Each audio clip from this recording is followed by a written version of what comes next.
नमस्कार, आप देख रहे हैं खबरें अभी तक और मैं हूं आपके साथ नदीम अहमद। सोशल मीडिया जितना फायदेमंद होता है उससे कहीं ज्यादा खतरनाक भी हो सकता है। कई बार सोशल मीडिया पर ऐसे खबरें वायरल होने लगती हैं जिनका ना तो कोई हाथ पैर होता है और ना ही उसकी कोई सच्चाई होती है। ऐसे ही एक खबर का पड़ताल हम कर रहे हैं जिस खबर में ये अफवाहें फैलाई जा रही हैं कि बर्ड फ्लू की जो आज इस वक्त लहर चल रही है उसमें 5G की टेस्टिंग की वजह से हो रहा है।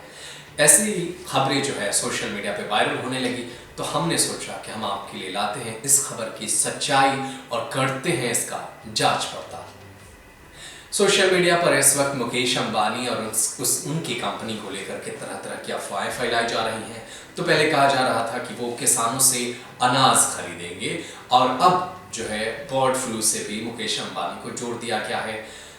सोशल मीडिया पर अफवाह के मुताबिक मुकेश अंबानी की 5G की टेस्टिंग की वजह से ही, उसके ही रेडिएशन की वजह से ही पशु पक्षियां मर रहे हैं। कौवों के मरने की संख्या लगातार बढ़ रही है और देश के अलग अलग हिस्सों में मर रहे हैं और इस खबर को मुकेश अंबानी की 5G टेस्टिंग से जोड़कर देखा जा रहा है। तो चलिए जानते हैं कि आखिर इस खबर की सच्चाई क्या है और इस पूरे खबर पर आखिर कब पर्दा उठेगा। हमने इसे उठाया है और बताया है कि आखिर मुकेश अंबानी और उनके 5G से क्या लेना देना है पशु पक्षियों के मरने की वजह से। तो आप इस पूरे रिपोर्ट को देखिए, आपको पता चल लगेगा कि आखिर इस तरीके की अफवाहें फैला करके समाज को गुमराह करने की कोशिश करते कौन है। ये पूरा रिपोर्ट देखिए। भारत के कई राज्यों में इस वक्त बर्ड फ्लू की खबरें सामने आ रही हैं जिसके चलते भारी तादाद में पक्षियों की मौत हो रही है। लेकिन सोशल मीडिया पर एक वायरल पोस्ट में दावा किया जा रहा है कि रिलायंस जियो भारत में 5G स्पेक्ट्रम की टेस्टिंग शुरू कर रही है जिसके चलते पक्षियों की मौत हो रही है। दरअसल भारत के कुछ राज्यों में पहले बर्ड फ्लू के पीछे भी कई चीज़ें वायरल हुई।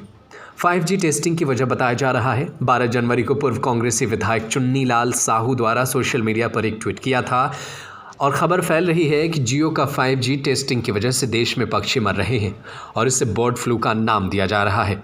इसके अलावा पत्रकार और ब्लॉगर महेंद्र कूडिया ने भी ट्विटर पर यह दावा किया था। बताया जा रहा है कि कुछ सोशल मीडिया यूज़र अखबार की 2 साल पुरानी एक कटिंग शेयर करने का दावा कर रहे हैं कि 5G टेस्टिंग से 297 पक्षियों की मौत हो गई। इस मामले में फाइनेंशियल एक्सप्रेस की एक रिपोर्ट बताया गया है कि सरकार 1 मार्च से स्पेक्ट्रम के दूसरे चरण की नीलामी के लिए बिल्डिंग शुरू करेगी। 7 बैंड में कुल 2251 मेगाहर्ट्ज़ के स्पेक्ट्रम होंगे। इनकी रेंज 700 मेगाहर्ट्ज़ से 2500 मेगाहर्ट्ज़ के बीच रहेगी। हमें डिपार्टमेंट ऑफ टेलीकम्युनिकेशन की तरफ से जारी किया गया 6 जनवरी का नोटिस मिला। नोटिस में स्पेक्ट्रम की यही फ्रीक्वेंसी बताई गई है। वहीं डिपार्टमेंट ऑफ टेलीकम्युनिकेशन ने भी सभी टेलीकॉम ऑपरेटरों से कहा कि 15 जनवरी से पहले अपनी सभी क्वेरीज सरकार को भेज दें। इसके बाद डिपार्टमेंट एक स्पष्टीकरण जारी करेगा।